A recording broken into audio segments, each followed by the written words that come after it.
একটি বাক্সে 3টি লাল, 4টি সবুজ, 5টি নীল বল আছে। নিরপেক্ষভাবে 3টি বল তোলা হলে অন্তত একটি নীল বল পাওয়ার সম্ভাবনা কত? যেভাবে করে দেবো অঙ্কটা, অন্তত একটি নীল। আচ্ছা, যদি প্রথমে চিন্তা করি কোনটি নীল নয়, এটা থেকে যদি 1 থেকে বিয়োগ করে এটা, তাহলে হচ্ছে অন্তত একটা নীল। কোনটি নীল নয়, এটা যদি 1 থেকে বিয়োগ করি তাহলে বলতে পারি অন্তত একটা নীল। এটা নিয়ে হিসাব করি, তাহলে 1 মাইনাস মোট বল কয়টা আছে?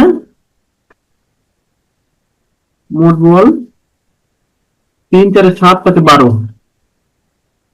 কোনটি নীল নয়, তাহলে নীল বাদে কি কি বল আছে? সবুজ এবং লাল, এইগুলা বল কয়টা আছে? 7টা। তাহলে কোনটি নীল হবে না, তার মানে লাল হবে না সবুজ হবে, মানে 7টার মধ্য থেকে আসবে। তাহলে নীল না হওয়ার সম্ভাবনা কত? 7টার মধ্য থেকে হবে 7C3, নিচে হবে 12C3।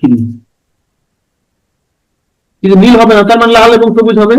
লাল এবং সবুজ আছে 7টা, তাহলে 7টা থেকে 3টা, আর নিচে মোট 12টা থেকে 3টা, 7C3। মানে হচ্ছে নিচে 1 2 3, উপরে হবে 7 6 5, 3 2 6, তাহলে 5 7 35। এবার 12C3,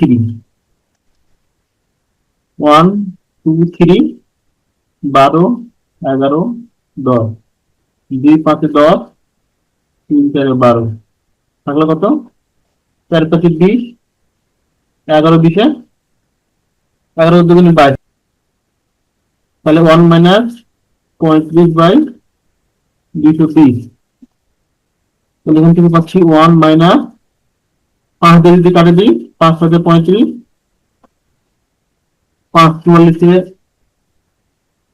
তাহলে এখান থেকে পেয়ে গেলাম হচ্ছে 35/44। এটা অ্যান্সার। আচ্ছা, এবার আরেকটা প্রশ্ন দেখো। আরেকটা প্রশ্ন এসেছে, প্রশ্ন চাইছে অন্তত একটি নীল। তার মানে আমার কি হবে? একটি নীল এটা হতে পারে, অথবা দুটি নীল এটা হতে পারে, অথবা 3টি নীল এটা হতে পারে। তিনটা বলতে বলতেছি, সর্বোচ্চ 3টে নীল হতে পারে। তাহলে একটি নীল এমন সম্ভাবনা কত?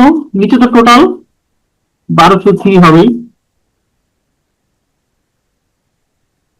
একটি নীল কয়টা ছিল? 5টা। তাহলে 5C1, আর এগুলো ছিল কয়টা? 3 আর 4 7, 7C2।